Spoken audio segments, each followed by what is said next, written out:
दोस्तों, आज हम बात करेंगे उस दौर की जब भारत अंग्रेजों की गुलामी में जकड़ा हुआ था। जब समाज अमीरी गरीबी, जात पात और धार्मिक भेदभाव की बेड़ियों में बंधा हुआ था। इसी अंधकारमय समय में एक ऐसी कलम उठी जिसने समाज को आईना दिखाने की हिम्मत की। वो कलम थी मुंशी प्रेमचंद्र की। प्रेमचंद्र सिर्फ एक लेखक नहीं थे, बल्कि समाज के सच्चे मार्गदर्शक थे। उनकी कहानियां और उपन्यास केवल मनोरंजन नहीं करते, बल्कि आत्मा को झकझोर देते हैं। उनकी हर रचना समाज के किसी न किसी घाव पर मरहम लगाने की कोशिश करती है, और कर्मभूमि उन्हीं में से एक ऐसी कृति है जो इंसान को उसके सच्चे कर्तव्य और धर्म का अर्थ समझाती है। कर्मभूमि लिखी गई थी 1931 में, वो समय जब महात्मा गांधी का सत्याग्रह आंदोलन पूरे देश में जोरों पर था।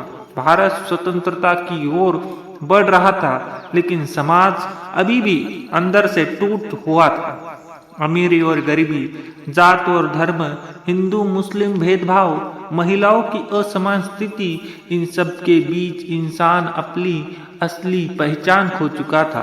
प्रेमचंद्र ने इस उपन्यास में यह दिखाया कि हर इंसान की असली पूजा उसकी कर्मभूमि है। वो जमीन जहाँ वो मेहनत करता है, संघर्ष करता है और दूसरों के लिए कुछ अच्छा करता है। यह कहानी है अमर कुमार की, एक ऐसे युवा की जो सत्य, अहिंसा और इंसानियत के रास्ते पर चलता है, जो अपने जीवन को समाज की भलाई के लिए समर्पित कर देता है। कर्मभूमि केवल एक उपन्यास नहीं, बल्कि यह भारत की आत्मा की आवाज है। यह हमें याद दिलाती है कि धर्म केवल मंदिर या पूजा तक सीमित नहीं, बल्कि वह उस कर्म में है जो मानवता और न्याय के लिए किया जाए। यह कहानी हमें बताती है कि जीवन का असली अर्थ भोग में नहीं, बल्कि सेवा में है, और जो दूसरों के लिए जीता है वही वास्तव में अपनी कर्मभूमि को पवित्र करता है। दोस्तों, क्या आपने कभी सोचा है कि इंसान का असली धर्म क्या है? क्या पूजा पाठ ही धर्म है, या दूसरों के लिए कुछ अच्छा करना भी एक पूजा है? आज हम जिस कहानी की बात करने जा रहे हैं, वह आपको सिखाएगी कि असली कर्मभूमि कहाँ होती है और इंसान का सच्चा धर्म क्या होता है। दोस्तों, कहानी शुरू होती है अमर कुमार नाम के एक युवक से। अमर एक सीधा साधा, सच्चा और आदर्शवादी इंसान है। वह झूठ, छल और दिखावे से कोसों दूर रहता है। उसका मानना है कि जीवन का असली उद्देश्य दूसरों की भलाई और सच्चाई के रास्ते पर चलना है। अमर का परिवार चाहता है कि वह कोई बड़ी सरकारी नौकरी करे, धन कमाए, नाम कमाए, लेकिन अमर का दिल इन सब चीजों में नहीं लगता। वो देखता है कि समाज में गरीबों पर जुल्म हो रहा है, नीचे और समझने जाने वाले वर्गों के साथ भेदभाव किया जा रहा है, और धर्म के नाम पर इंसानों को इंसान से बांटा जा रहा है। इन सब के बीच वह सोचता है, अगर इंसान खुद बदलना नहीं चाहे तो समाज कैसे बदलेगा? एक दिन उसके जीवन में आती है सुखदा, जो एक अमीर घर की शिक्षित और आधुनिक विचारों वाली लड़की है। दोनों की शादी हो जाती है। शुरू में सब कुछ अच्छा चलता है, लेकिन धीरे धीरे उनके विचारों में अंतर सामने आने लगता है। सुखदा सोचती है कि जीवन में पैसा, सम्मान और आराम सबसे जरूरी है। वो अमर की सादगी और गरीबों के बीच समय बिताने की आदत को समझ नहीं पाता। उसे लगता है कि अमर अपनी जिंदगी व्यर्थ कर रहा है। वो अमर के लिए यह सब जीवन का असली उद्देश्य है। वो मानता है कि जो इंसान दूसरों के दुख को महसूस करता, वह खुद कभी सच्ची खुशी नहीं पा सकता। दोनों के बीच बहस होने लगती है, कभी समाज सेवा पर, कभी धर्म पर, तो कभी जीवन के मकसद पर। एक बार अमर कहता है, सुखदा, अगर हम केवल अपने लिए जिए तो क्या फर्क रह जाएगा इंसान और जानवर में? सुखदा जवाब देती है, लेकिन अमर, अगर हमारे पास खुद कुछ नहीं होगा तो दूसरों की मदद कैसे करोगे? इन शब्दों में ही उनके जीवन के दर्शन छिपे हैं। एक का जीवन त्याग में था, दूसरे का सुविधा में। धीरे धीरे अमर को महसूस होता है कि उसकी सोच इस घर की दीवारों में कैद नहीं रह सकती। वो अपना रास्ता अलग चुनने का निर्णय लेता है और यही से शुरू होती है उसकी असली यात्रा, उसकी कर्मभूमि की यात्रा। वह घर छोड़ देता है और निकल पड़ता है गरीबों की बस्ती की ओर। वह वहाँ के बच्चों को पढ़ाना शुरू करता है, किसानों के साथ बैठकर उनके सुख दुख बांटता है और गांव वालों को अपने हक की लड़ाई लड़ने के लिए प्रेरित करता है। धीरे धीरे लोग अमर को अपने बीच का गांधी कहने लगते हैं। उसकी सादगी, सत्यनिष्ठा और सेवा भावना से लोग प्रभावित होते हैं। अमर के भीतर अब कोई डर नहीं था, ना गरीबी का, ना आलोचना का, न असफलता का। उसका मानना था जिसने सच्चाई को अपनाया उसने जीवन का सबसे बड़ा युद्ध जीत लिया। दोस्तों, अमर का जीवन अब एक नई दिशा में बढ़ चुका था। वह जान चुका था कि असली कर्मभूमि वो नहीं जहाँ इंसान केवल अपने लिए जिए, बल्कि वो है जहाँ इंसान दूसरों के लिए कुछ कर सके। लेकिन क्या समाज उसके इस आदर्श को स्वीकार करेगा? यही से शुरू होता है अमर का असली संघर्ष। दोस्तों, अब अमर निकल चुका है अपनी सच्ची कर्मभूमि की तलाश में। वह उन लोगों के बीच जा पहुंचा है जिन्हें समाज ने हमेशा नीच, अछूत या गरीब कहकर किनारे कर दिया। लेकिन अमर के लिए वे सब इंसान थे, भगवान की बनाई हुई एक जैसी आत्माएं।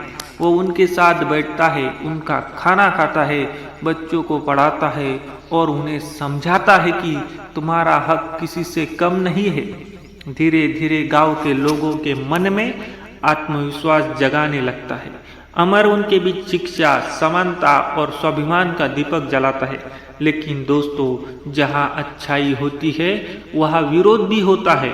गांव के ऊंची जाति के लोग और जमींदार अमर के इस गतिविधि से नाराज हो जाते हैं। वे कहते हैं, ये लड़का समाज की व्यवस्था बिगाड़ रहा है।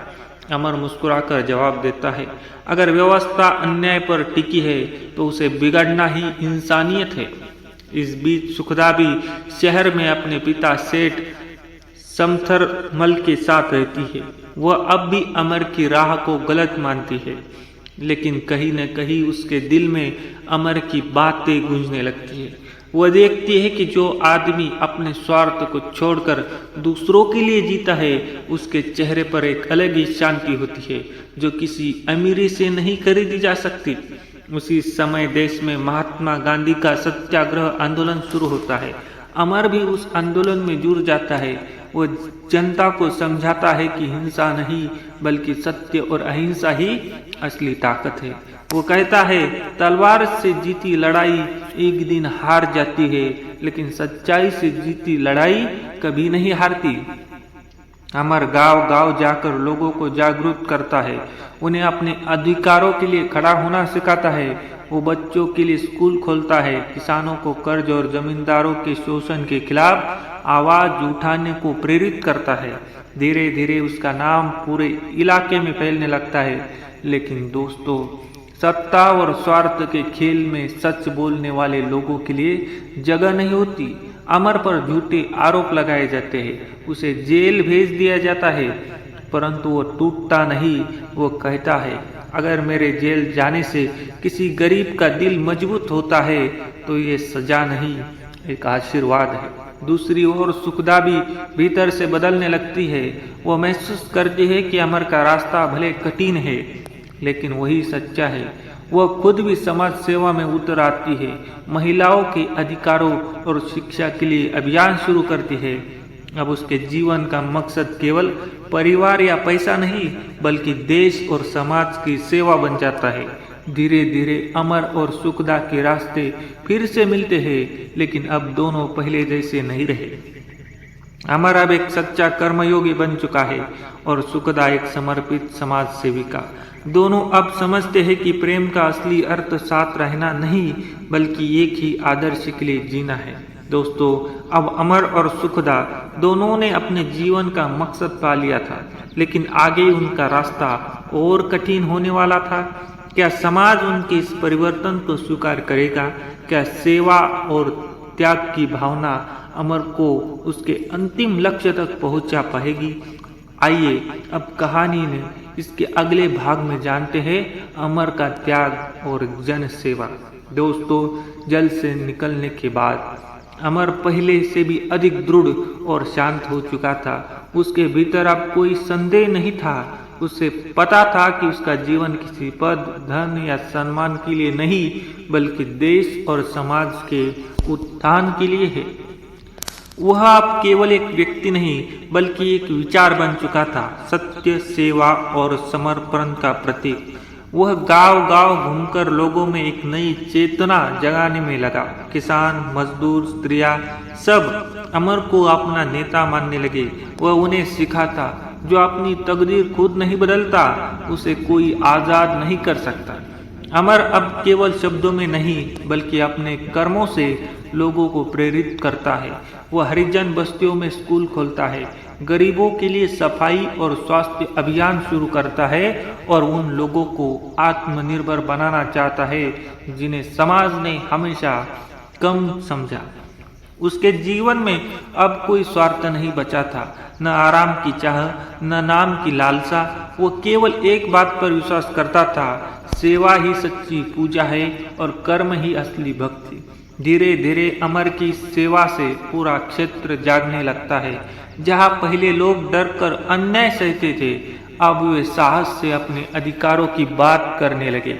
वो आंदोलन जिसने एक गांव से शुरुआत की थी, अब पूरे इलाके में फैल चुका था और अमर उस आंदोलन का जीवित प्रतीक बन गया था। इसी बीच सुखदा भी पूरी तरह बदल चुकी थी। अब वो अपने पति की राह को पूरी श्रद्धा से अपनाती है। वो महिलाओं में जागरूकता फैलाती है, उन्हें शिक्षा, समानता और आत्मनिर्भरता के लिए प्रेरित करती है।